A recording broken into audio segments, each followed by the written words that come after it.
Well, with me right now is Karen Solis. She's our operations specialist.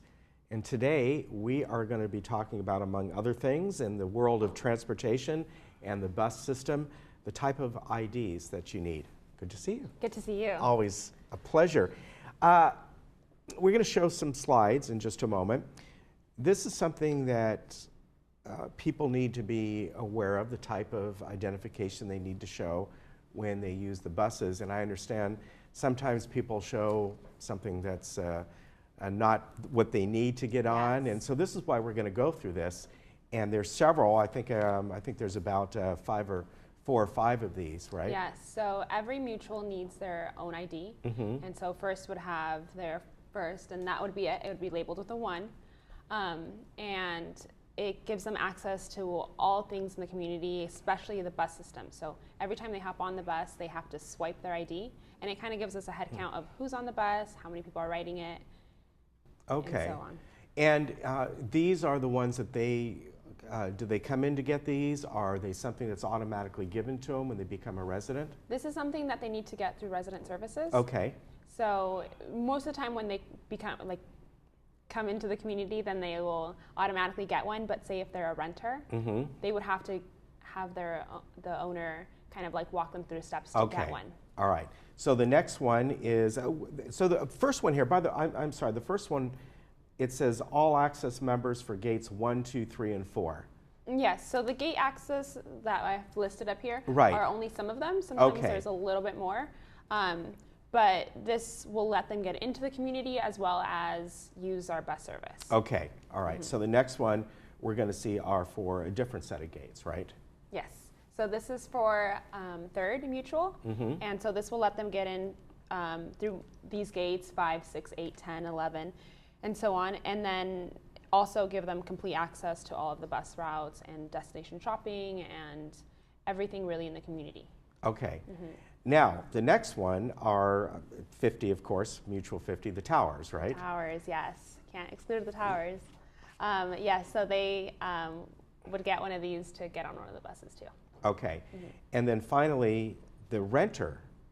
Yes. And so this one has a date on it, am I right? So it's date specific? Yes, so it kind of goes on when their lease is up, Okay. and that's when they can renew it as they go. And this, they need the owners to give them kind of access to this.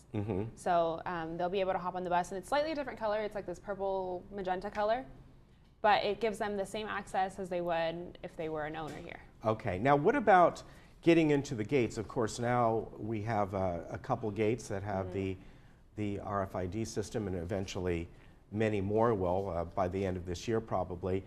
But if they don't have that, that's where they flash these The as well. The annual pass, yes. Okay. And the annual pass is also for someone that, like, if you're having your work done to your house or whatever, then they can have access without having to call the gates constantly. Right, so that might be a temporary pass for a contractor? Yes, type of thing like that, or a guest that you're having, or if you're a leasee too, and you don't want to get that RFID chip on your card. Okay, now the next one is for a resident caregiver. Yes, so these are important ones because if you have a caregiver and you're not able to move and can't get around too easily, the caregiver can actually ride the bus for you and do shoppings for you. Yeah, so this is why this is a photo ID. This is different. Yes. Yeah. Yes, so they'll be able to, and they'll get that little swiper thing too, so they can scan it into the bus, and it's for resident use only though, not for personal use. Yeah, now if a caregiver, is it date specific, or in other words, would the caregiver have to renew every month, every 3 months? They wouldn't have to renew it. No, that's not something they would have to renew because most caregivers, but that is something that would be like the residents, if they don't have that caregiver anymore, to ask for that card back. Okay. Now, another pass, no bus access, gate pass. So what is different about this other than what it says on it? It is just a gate pass. Okay. That's it. Yeah. That is only a gate pass. So it is nothing more with transportation. Sometimes people are like, oh, I have an annual pass, and you can't use that to get on the bus. Okay. So who would use this versus, because a resident wants the ability that maybe they don't use the bus that often, but a day comes along, they go, I want to use the bus today. So who would use this pass? This would be for guests. Okay. These would just be for guests for if they, like I said, have somebody staying, or like a worker that comes in, like a housekeeper that would have like a pass to come in and schedule stuff like that. And that's why there's a specific date, valid through date on Yes, here. and it's got normally the license plate number as well. Okay, very good. As far as one of the programs that you folks have here with the bus system is the weekly destination shopping, which has really gotten to be very popular, right? Yeah, it's getting pretty popular, and it's one of my favorites because I get to meet all the residents and go on, and it's pretty fun. And so they catch the bus at either 10 a.m. or 11 a.m. at Clubhouse 1, and we go on Tuesdays to different locations. So previously, Becky Jackson, our operations specialist before, made these great locations, and they have stuff from Walmart to Costco to Target, so they can like go to different shopping centers, Irvine Spectrum, and get all their shopping done.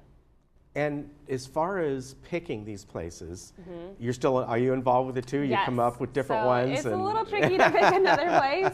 But you got some good ones here. Yeah, it's just, you gotta think about if the bus will fit and if it's safe, and so there's a lot of... Yeah. But yes, they can definitely come to me if they want to. Now, how do they sign up for this, or do they just show up? Because I know the space is limited, right? Yes, the space is limited, so if they call me, they have to call me. Okay.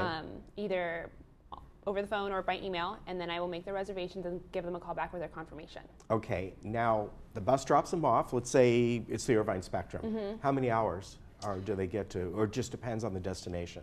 No, most of the times it's just between the hours of 10 a.m. to 2. Okay. And we'll be back by 2 so they can catch the normal bus back home. Okay. But this is so that way if they go into 10 o'clock bus, then they would come back at 12:30. And if they hop with an 11 o'clock bus, then they would come back at 1:30. Okay. So that way it gives them the fair amount of time to go shopping. Okay, so that is a fun service. Yes. And I know it's been very, very popular. So if you want to go on any of these, make sure you give them a call because it fills up fast, right?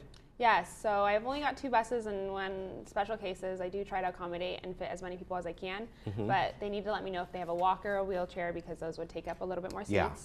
And as long as we're able to fit them all, it's pretty fun. Now, any other destinations that you're looking at down the road? I know in the past, the Bowers Museum, Angels Game, that sort of thing. So that kind of stuff actually falls into recreation. Oh, okay. So they do those monthly excursions, and they kind of get to go a little further than we can.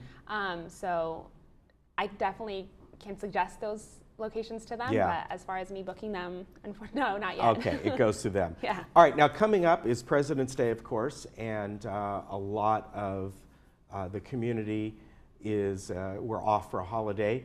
So this is what's going on that day when it comes to the buses, the Plan-A-Ride.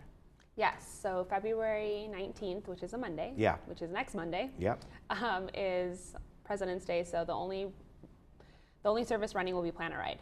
And so you'll have to call in the day before by noon. So that would be February 18th, which is a Sunday by noon. Okay, and make sure you do that if you need to get a ride. The number is 597-4659, and call to make sure you're on the list. And leave a voicemail. Don't worry, they always get back to you. All right, very good. And of course, President's Day is next Monday, though I remember the days when it was, you had Abraham Lincoln's birthday and you had Washington's birthday, and they were separate. There were 2 holidays. Yeah, you may not remember nice. that, but I do. All right, thank you for coming on, Karen. It's wonderful. And all the different things that the bus system has to offer, you can find out online. You can go on the website and hit transportation over there. You have that drop-down menu and find out all about these different things. And if you ever have questions, you can always give them a call. Yes, Go on, take advantage of the shopping excursions. I mean, that's wonderful. I just want to quickly friendly reminder for bulky item pickups. Oh, yes, that's right. Thank you.